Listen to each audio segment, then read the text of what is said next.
नमस्कार। दुनिया भर में जंग का माहौल है। पूंजीवादी और ताकतवर देशों के इशारे पर चल रहे जंग के इस खेल का असर दुनिया के तमाम देशों के आम लोगों पर होता रहा है।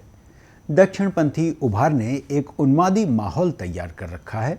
तानाशाही और लोकतंत्र के बीच कशमकश जारी है और इस युद्धोन्माद के बीच भारत समेत दुनिया के तमाम देशों की संस्कृति और परंपराएं, आपसी सद्भाव के ताने बाने छिन्न भिन्न हो रहे हैं और आम जनजीवन अस्त व्यस्त भी हो रहा है।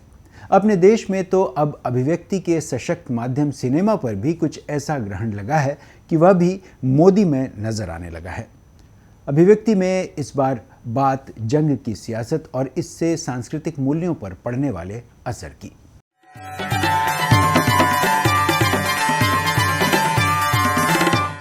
सबसे पहले बात करते हैं आमिर खान की। उनकी बेहतरीन फिल्म तारे ज़मीं पर तो आपको याद ही होगी। अब ऐसे ही एक संवेदनशील मुद्दे को लेकर सामाजिक संदेश देने वाली उनकी फिल्म आई है सितारे ज़मीं पर।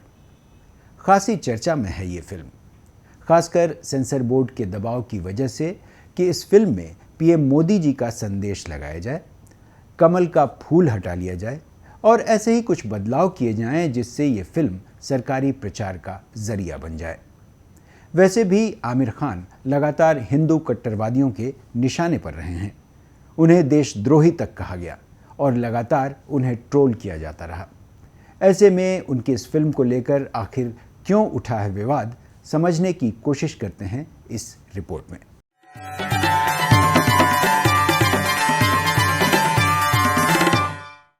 एक संवेदनशील और संजीदा फिल्मकार और बेहतरीन अभिनेता जिसने जरूरी सवालों को उठाने वाली फिल्में बनाई, अपने देश के लिए, यहाँ के समाज के लिए, आम इंसान के लिए जो लगातार सोचता रहा, फिल्में बनाता रहा, जिसे हमेशा उन्मादी ट्रोल आर्मी का शिकार होना पड़ा, जिसे देशद्रोही तक कहा गया, पाकिस्तान चले जाने तक की नसीहतें दी गईं, अलग थलग करके नफरत की इस सियासत का शिकार बनाया गया।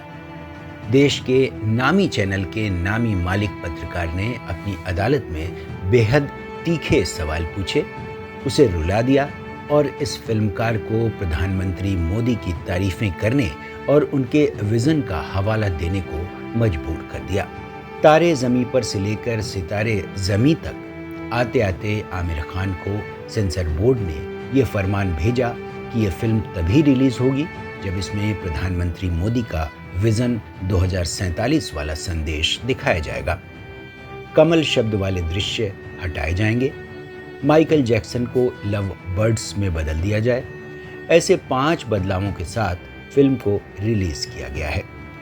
सेंसर बोर्ड के इस रवैये पर आमिर शुरू में तो थोड़े असहज हुए, लेकिन देश के हालात और पूरे बॉलीवुड का हाल देखकर आखिर उन्होंने भी हथियार डाल दिए और सहमति देनी पड़ी। दरअसल अब बॉलीवुड प्रोपेगेंडा फिल्मों के लिए ज़्यादा जाना जाता है। मोदी सरकार जो कहना चाहती है, किसी भी संवेदनशील मुद्दे पर अपना नज़रिया जनता के दिलो दिमाग में भरना चाहती है, उसका सबसे असरदार माध्यम फिल्में हैं और इसके लिए बॉलीवुड के ज़्यादातर निर्माता निर्देशकों को सरकार ने अपने पक्ष में खड़ा कर लिया है।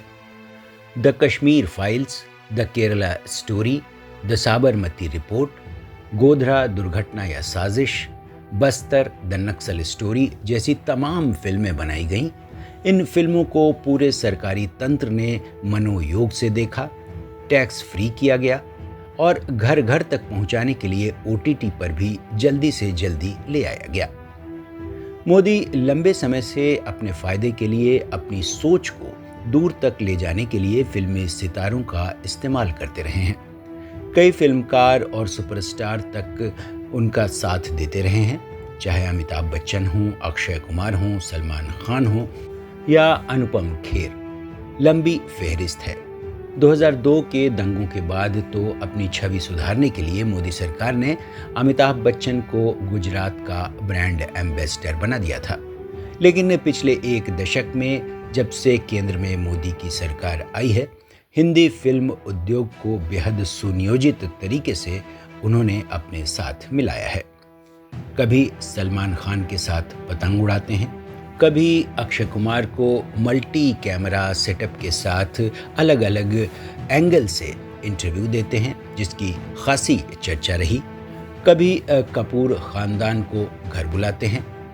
महाराष्ट्र में भाजपा सरकार के हाल ही में हुए शपथ ग्रहण समारोह में बॉलीवुड के कई दिग्गजों को देखा गया।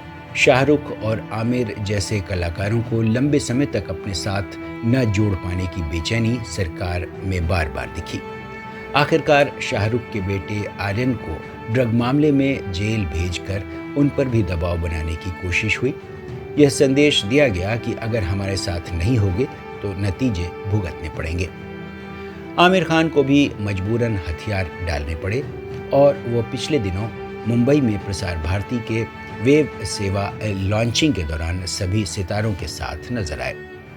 वो आमिर खान जो किसी अवार्ड शो में नहीं जाते, जो आमतौर पर किसी ऐसे कार्यक्रम में नहीं जाते और जिन्होंने सत्यमेव जयते जैसे कार्यक्रम बनाए और जिसने देश के हालात के बाद एक बार दुखी मन से कह दिया था कि कई बार अब यहाँ रहने का मन नहीं होता। आखिरकार सामाजिक सरोकार से जुड़े ज़रूरी सवाल पर बनी उनकी फिल्म सितारे ज़मीं पर के बहाने मोदी सरकार ने आमिर खान को भी अपने साथ जोड़ने में कामयाबी पाली। बेशक ये ज़ोर ज़बरदस्ती और अभिव्यक्ति की आज़ादी पर ऐसे पहरे आपको सोचने को मजबूर करते हैं कि क्या हमारी अपनी स्वतंत्र सोच नहीं हो सकती, और अगर हमारी क्रिएटिविटी किसी संवेदनशील मुद्दे को कलात्मक तरीके से उठाती है तो उसमें भी मोदी सरकार अपना क्रेडिट क्यों लेना चाहती है। सवाल गंभीर हैं, आप भी सोचिए।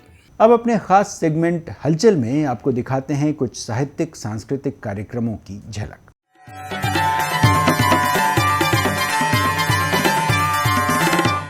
साहित्य अकादमी ने लेखक, साहित्यकार और संपादक विद्यानिवास मिश्र की जन्मशती के मौके पर 2 दिवसीय संगोष्ठी का आयोजन किया।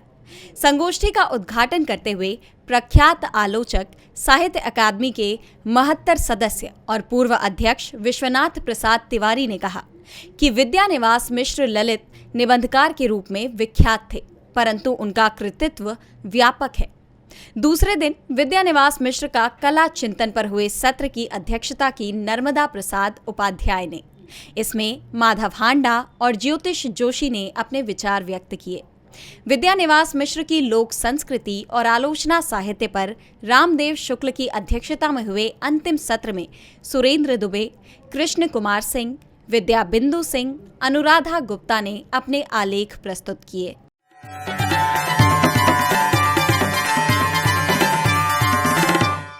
देश के जाने माने चित्रकार जे स्वामीनाथन की याद में दिल्ली के धूमिमल आर्ट गैलरी में उनके व्यक्तित्व और कला पर व्यापक चर्चा हुई। समारोह में अशोक वाजपेयी, प्रयाग शुक्ल, जतिन दास, स्वामीनाथन के बेटे हर्षवर्धन के अलावा गिरधर रातिब, कवित्री गगन गिल, अमृता बेरा, जोशना बनर्जी आडवाणी, पूनम अरोड़ा, अर्चना लार्क आदि ने कविता पाठ किया। जतिन दास ने समारोह में ही स्वामी का पोर्ट्रेट पेंट किया।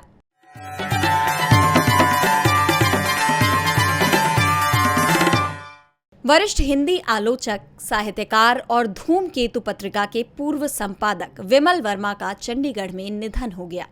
90 साल के विमल वर्मा बंगाल में हिंदी साहित्य के सशक्त स्तंभ रहे। धूमकेतु के अनेक ऐतिहासिक अंकों का संपादन किया।